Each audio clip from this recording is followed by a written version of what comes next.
Word of God is very powerful. It brings understanding to our souls in truth and wisdom. That is why whenever we take the Bible to read, we must engage it from the standpoint of truth and power. The power and the efficacy of the Word of God is described in Hebrews 4:12. It says, quote, "For the Word of God is living and powerful, and sharper than any two-edged sword, piercing even to the division of soul and spirit, and of the joints and marrow, and is a discerner of the thoughts and intents of the heart." Unquote. The power of the Word is in the ability it has in aligning us to truth, and also in the revelation it gives to our spirits concerning the provision God has given to us for our development and growth. The aligning power of the Word is in the corrective or disciplining power it carries, and the faith it gives to empower us to qualify for the goodness of God, which all comes through the grace of God. That is why reading and meditation in the Word of God is crucial if we are to know what is freely given to us to enjoy and to grow in Christ. The psalmist says in Psalm 119:130, quote, "The entrance of your words gives light, it gives understanding to the simple," unquote. So that the only way that light can break forth in our spirits is if we read and meditated in the Word of God. So from henceforth, let us resolve to bring to an end our normally lackadaisical approach to the studying of the Word of God, so as to stir within our spirits the eagerness and the longingness for God's truth and wisdom, in order that we may live the life God intends for us to live and become the success that the Word is capable of making us into. For without God's Word settling in our hearts, faith will by all means be elusive, and without faith, it is impossible to please God. And if we aren't able to please God with our faith, then we will not be able to appropriate the blessings God has provided for us in the heavenly places in Christ. So let's endeavor to consciously engage the Word for the various promises and blessings made available in it, and appropriate same, so that, as Jesus says, quote, "that your joy may be full," unquote. So there are various provisions that God has made available to us in Christ. One of these provisions that Jesus Christ bought and paid for with his blood is healing and divine health. And as children of God, the Bible makes clear that Jesus has paid the penalty for our sicknesses and diseases through the cross. In fact, the Bible says in Matthew 8:17, quote, "that this might be fulfilled which was spoken by Isaiah the prophet, saying, He himself took our infirmities and bore our sicknesses," unquote. The penalty for our salvation which he paid also bequeathed to us everything else we need to have and enjoy an all-encompassing freedom in the kingdom of Christ. Because anything that oppresses is from the evil one, so that salvation could not have been complete without deliverance from every form of oppression, save persecution. For in the kingdom of God here on earth, there shouldn't be any form of oppression as it is in heaven. That is why Jesus teaches us to pray thus, quote, "Your kingdom come, your will be done on earth as it is in heaven," unquote. Matthew 6:10.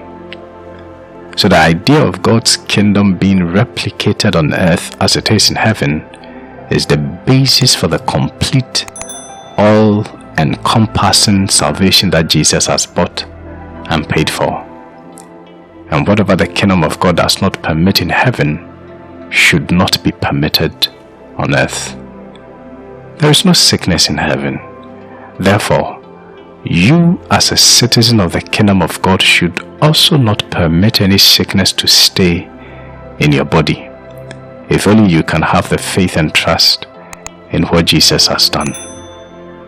The mystery of what God had planned to do to restore us to a complete relationship with Him was first revealed to us through prophecy by the Spirit of God in Isaiah 53, fully 700 years before the birth of Jesus Christ, the Son through whom we were to be restored.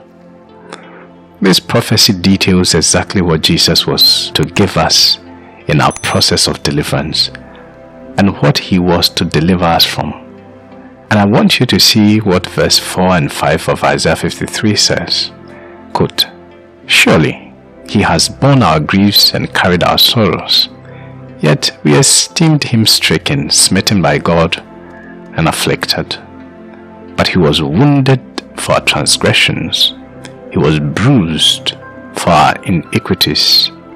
The chastisement for our peace was upon Him, and by His stripes we are healed." Unquote. Other versions of the Bible render the griefs and sorrows as diseases and pains. And in verse 5 we are told that by His stripes we are healed, which the Apostle Peter quotes in 1 Peter 2:24. So without a doubt, Jesus bought and paid for our healing when He was scourged. And for us to begin to make this a reality in our lives, we need to accept that this was part of the package of salvation. There shouldn't be any doubt about it. Having said this, let's now look at how to properly enforce our victory in this area of our lives. One thing we must settle in our minds is that whatever Jesus accomplished, He accomplished for us. And He has also handed it over to us through the Holy Spirit, whom He gave to be our guide and help. We see in Luke 10:19 that Jesus gives us authority over the devil and over all his kingdom and activities. He says, quote, "Behold, I give you authority to trample on serpents and scorpions, and over all the power of the enemy, and nothing shall by any means hurt you." Unquote.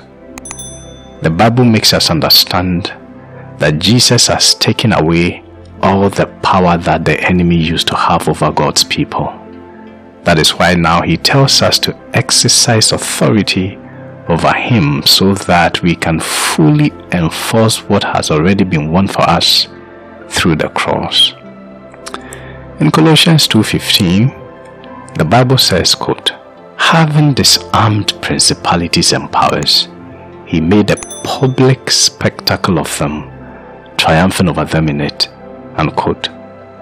So remember that Jesus first defeated the devils, and then as a result of that, He then entrusted the victory to us by giving us the authority to enforce and make perpetual the defeat in order to make permanent the freedom that He purchased for us through His sufferings.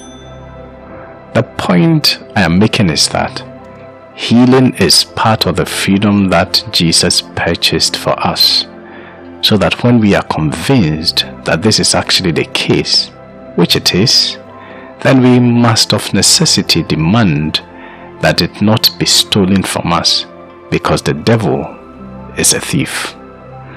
Jesus says in John 10:10 that, quote, "The thief does not come except to steal, to kill, and to destroy.